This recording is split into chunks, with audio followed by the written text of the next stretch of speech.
discretion is advised. Hello, everyone, and welcome to the very first edition of Reading the Ring, where wrestling is real and books are too. My name is Xavier Cruz. I am one of the hosts of the New to Wrestling podcast, which this book club is in association of, where the goal is we are going to take you through one wrestling book a month, and weekly on Mondays, you will catch a chunk of video of me kind of going through whatever has been assigned that week. So for our first book, we are reading There's Just One Problem, True Tales from the Former One-Time Seventh Most Powerful Person in WWE, Brian Gewirtz. This is thus far has been super enjoyable and kind of a fascinating kind of backstage look into what it is like to be a writer during one of the most one of the most popular times in the WWE's history. So let's get into it without further ado.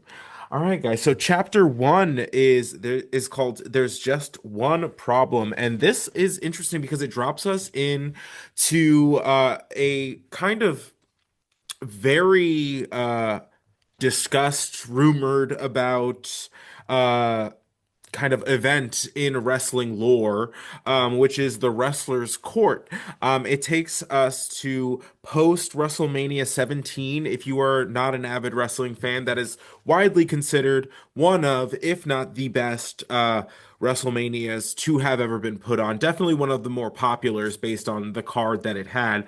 And it is uh, kind of a way it's kind of like an HR run by the people for the people. Wrestler's Court is a way to uphold violations of the wrestler's code, which is like unwritten rules just in the workplace. We all have them, we all know them. It is a little bit kind of just interesting to hear about what the etiquette of being a WWE superstar or those that kind of work for the WWE, like what that kind of entails, because it's such a weird job. I can't imagine that anybody that works in that company is has the most normal route in their field. You know what I mean? Even like if you worked TV your entire life, I imagine working TV for WWE is different. Even if you've been a like television writer your entire life, clearly we're finding out writing for WWE is different. If you've been a performer, an actor, you know, like it's the same thing. The WWE is its own beast, and professional wrestling is its own beast.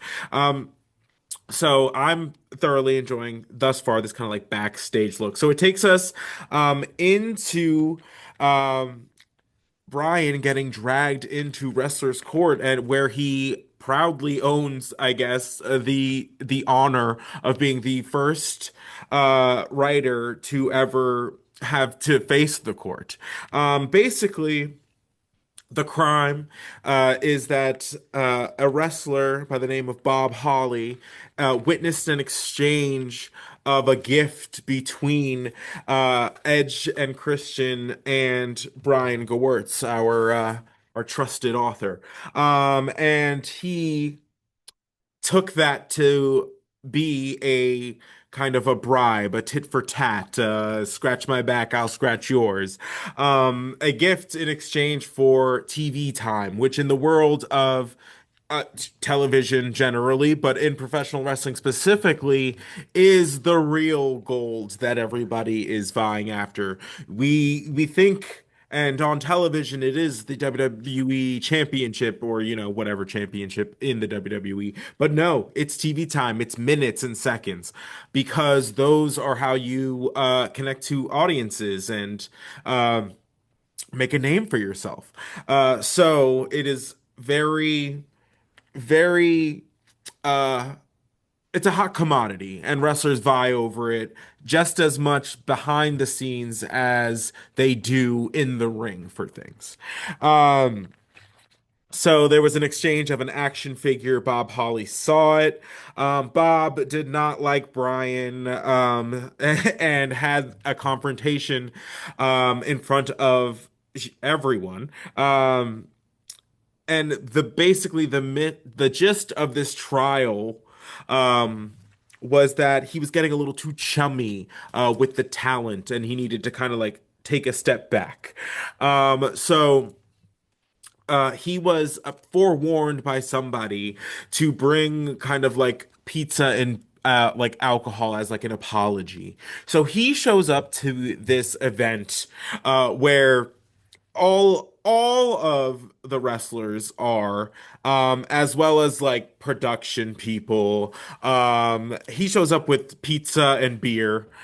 Clearly not enough for the room. He's embarrassed. He has no idea what's going on. He's walking into pretty much an assault, which is, hey, baptism by fire, I think. But he did notice that there was another writer in the room, and he took great offense to this and had him removed. Jamie Morris looked a little too pleased with the situation, so he had to be removed.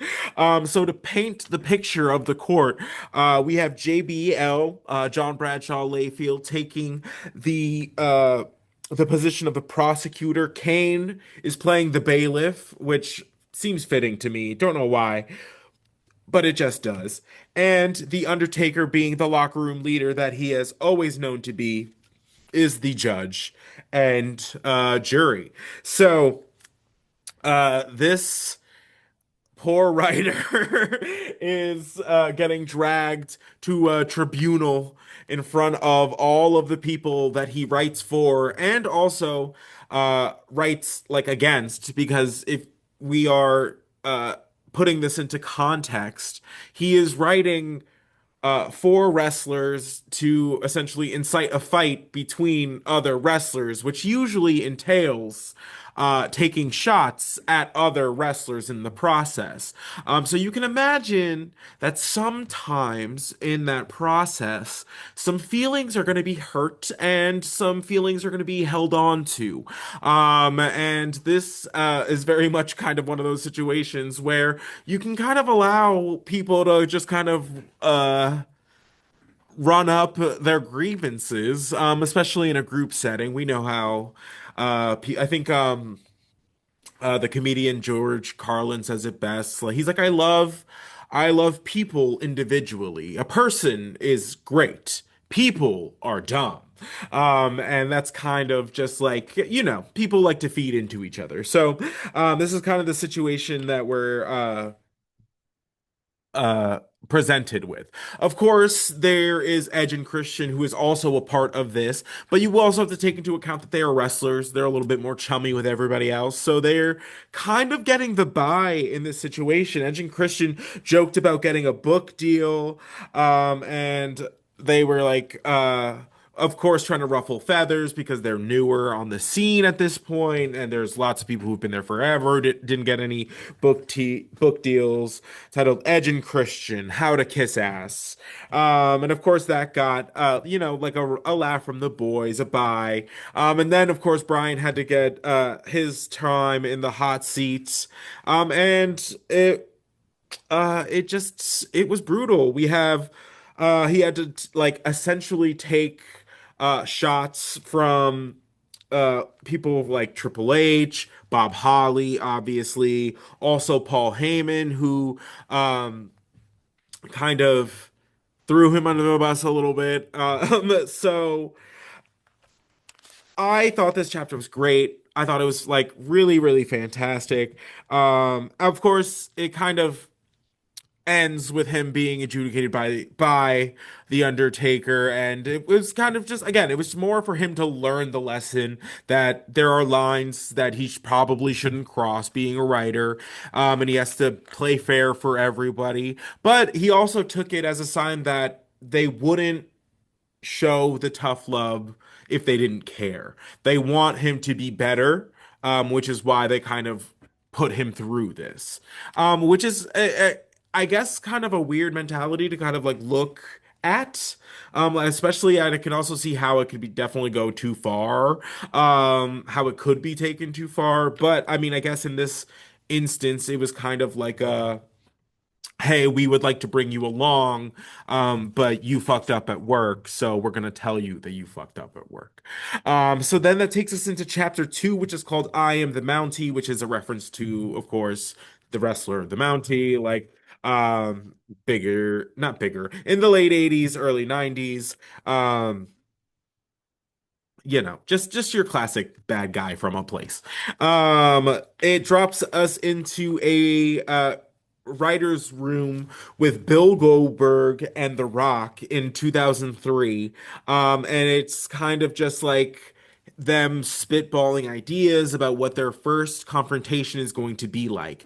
And this is great. I love this. If we know in WWE today, they are literally like days away from releasing WWE Unreal, which is essentially just an a television version of what I'm assuming this book is going to be.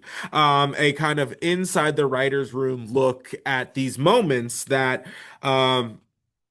we as wrestling fans kind of eat up. So it's cool to kind of hear the back and forth of them exchanging the ideas of what they kind of like settle on. Of course, it seems like it's just kind of Bill being unreasonable as far as going back and forth with ideas until he settles on something he kind of likes. Um, and then it kind of like drops us into be like one of those like Emperor's New Groove moments where it's like, like I bet you're wondering like how I got here, and it was essentially kind of just the or like the writing device to kind of take us into a flashback into like, okay, we got the story of him doing the wrestler's court, but like how does this dude end up in the WWE? So of course we have to take he quotes Vince McMahon and he says, you often to go forward, you have to take a giant step back. So he takes us all the way back to 1985, to his formative years of becoming a wrestling fan, which of course, if you are a fan of the New to Wrestling podcast is very in line with this. We, me being the longtime wrestling fan, have experienced many a moment just like this, and I aim to bring as many people along that journey with me through things like this, the book club, as well as the show. So he goes back and talks about Hulk Hogan and Roddy Piper. And being like 11 years old and developing into a Roddy fan, even though Roddy's the bad guy. And as a kid, you know, you're not supposed to root for the bad guy. And for the first time, he saw um, this thing that kind of captured his attention, and it was the referee taking a bump, the referee like being knocked out of commission for the first time, and how that kind of just that little thing, that little nuanced moment in the wrestling match, kind of wowed him and caught his attention and really kind of shows kind of the little things that he would end up, utilizing later on in being a writer. So he talks about going to Syracuse University and how, of course, like most kind of, I feel like everybody has this kind of phase where we're kids, we love wrestling, we're all about it, we grow up, we like. We get busy, we develop other interests as is healthy to do, until we come across somebody who just drags us right back in. And for Brian, it was Mike Connor, his roommate, who was a huge wrestling fan, and they end up getting back into wrestling because how could you not? It's just impossible not to. It drags you back in.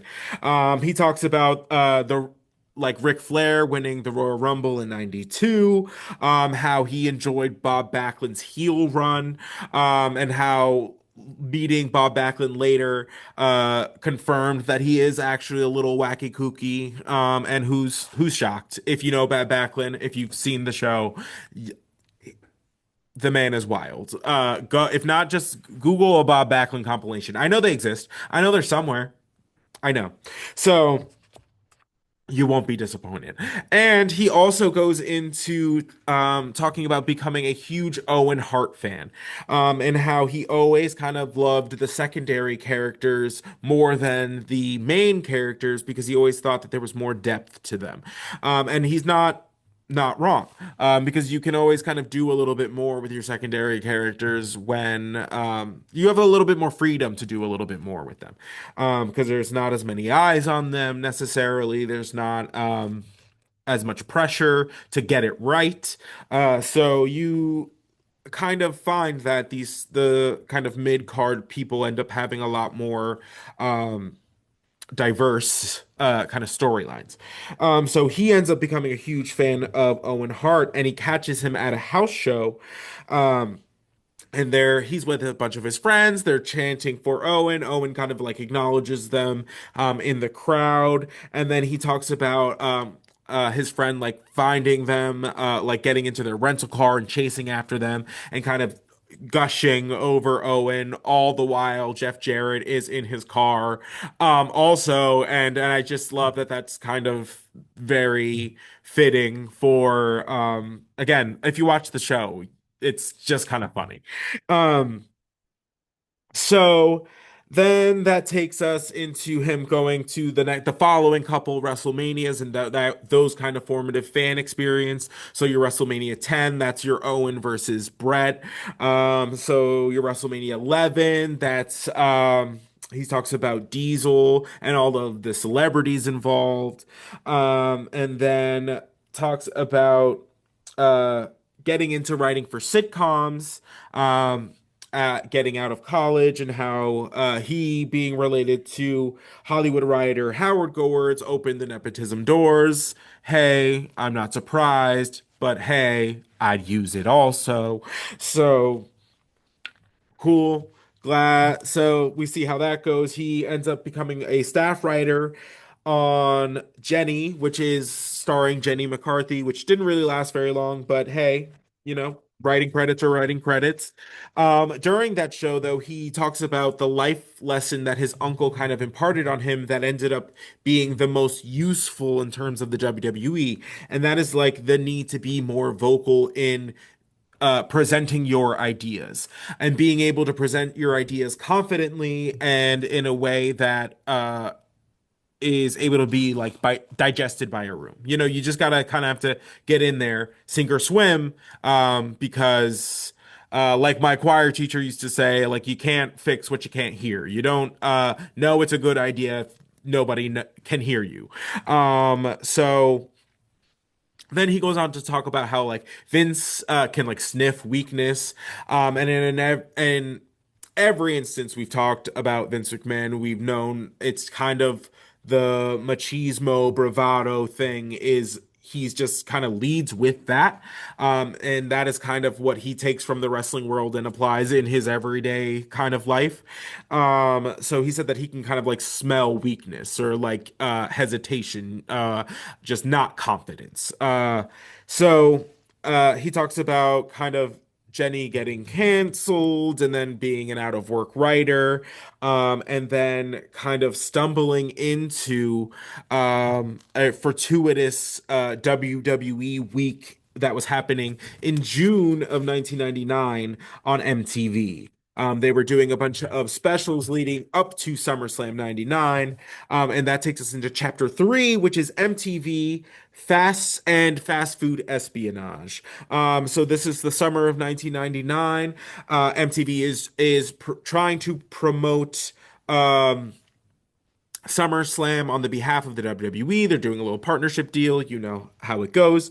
And at this point, of course, nepotism works his way again, gets him the job.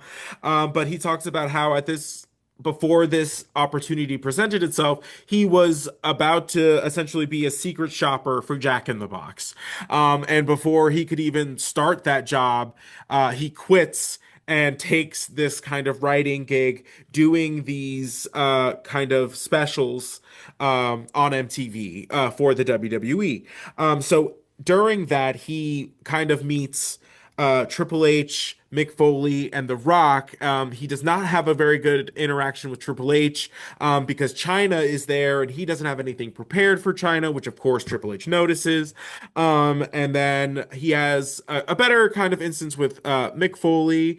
And then the thing that kind of really sets his WWE career in motion is his working with The Rock. The Rock is impressed by him. He enjoys working with him. He actually suggests for him to work for the WWE if he's ever thought about it.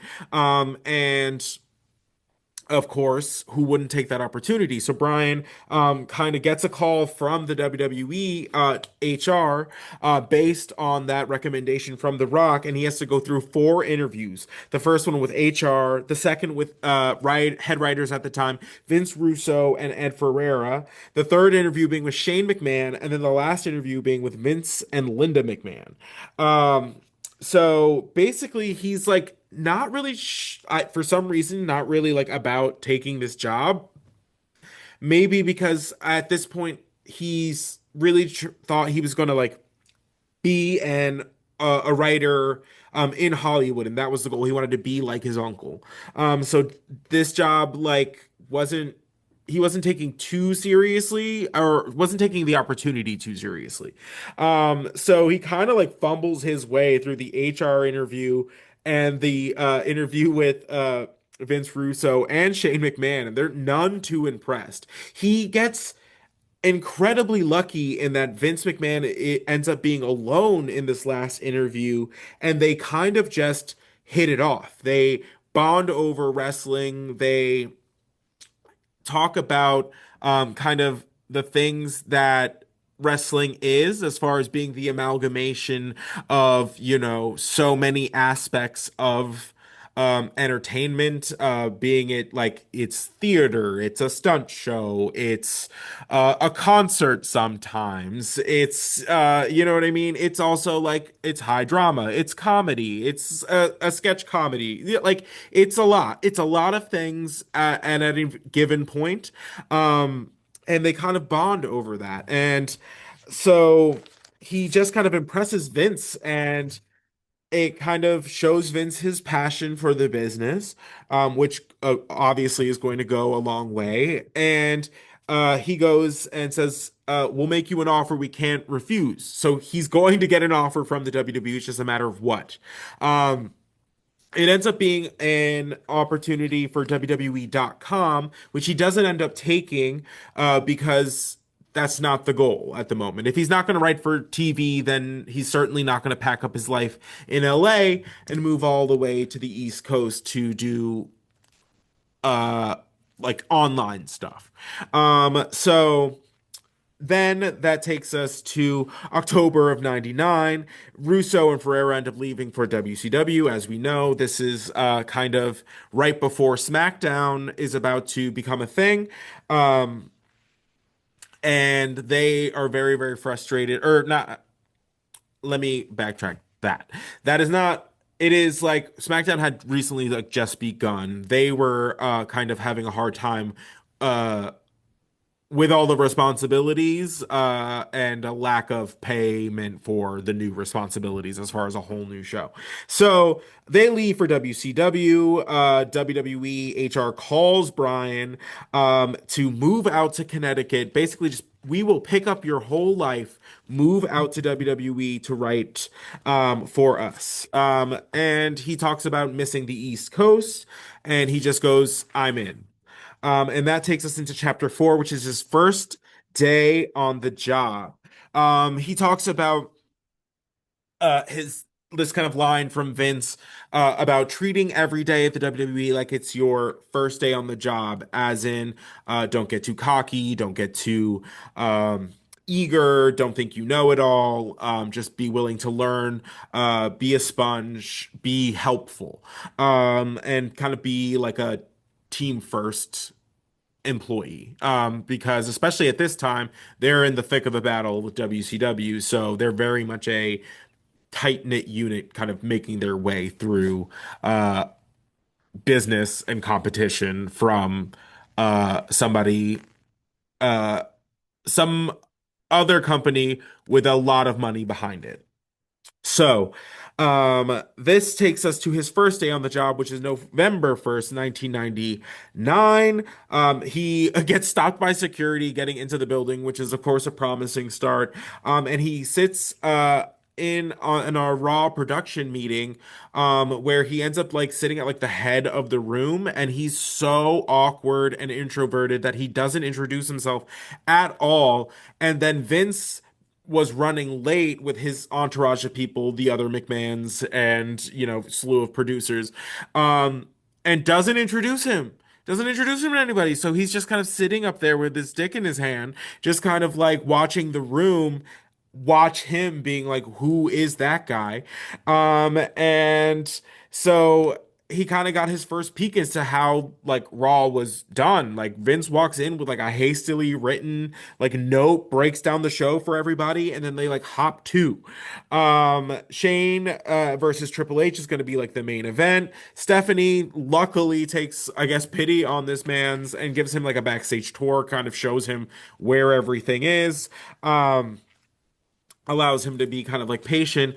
Someone asks him if he's ready to go on to the next city because SmackDown gets filmed the next day on Tuesday, and he's like, "Oh, I didn't realize that that was the case." Again, first day on the job. So all his stuff is in his hotel room. He didn't think he was going to be leaving from work to a new city. So he, instead of asking Stephanie, who's been helpful to him the entire day, runs up to Vince McMahon, who's literally about to go be on like multiple parts of the show. And it's like, hey, like, is it cool if I like go home and like get my stuff? Like, that's crazy. Like, asking the CEO of like a ridiculously huge wrestling company if you can like dip and get your stuff on the first day of the job is crazy. But hey, he survives it, I guess. So he finally figures out that like he's apparently supposed to be riding with the McMahons. So he rides in there. Shane's driving. Apparently Shane speeds. Not surprised. Um, and they're kind of just he learns that like the life with the McMahons is like go go go. So like they get to the next city that like evening in the wee hours of the morning. Call time is 8 a.m. the next day to start writing the next show. For some reason, he believed that they had written it already. I don't know what about the napkin gave him that impression. But hey, we'll give it to him.